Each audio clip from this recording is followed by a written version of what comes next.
अस्सलामुअलैकुम सर, मैं गरीब आदमी हाँ। गार्ड की नौकरी करना वा। जना हॉस्पिटल दी मेरे को पर्चियां ने ते मैं दिल का मरीज़ हाँ। इसी जी मेरे को है ते मेरी धी दी दो मेरिया बेटियां ने, पुत्र मेरा कोई नहीं है ते किराए का मकान है।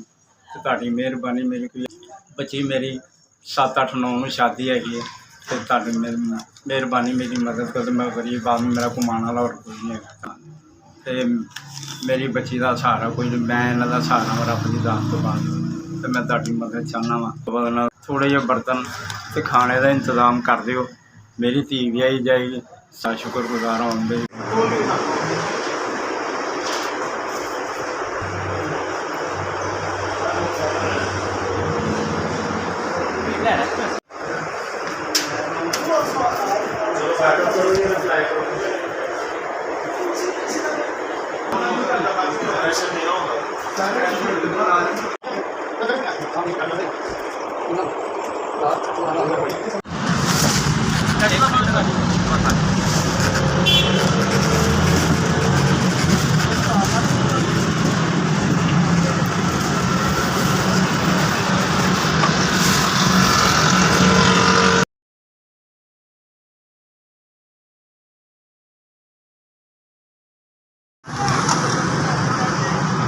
अस्सलाम वालेकुम सर।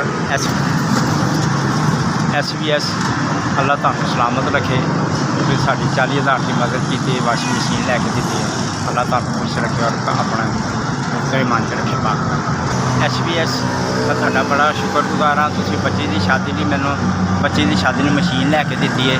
अल्लाह तुहानू सलामती देवे। पाक परवरदिगार खुश रखे तुहानू। तो मेरी बच्ची की शादी सी। SVS अल्लाह तुहानू तरक्की देवे और सलामती देवे। पाक परवरदिगार मेरी बच्ची की शादी 40,000 की मशीन लैके दी। मैं तुहाडा बहुत बहुत शुक्रिया।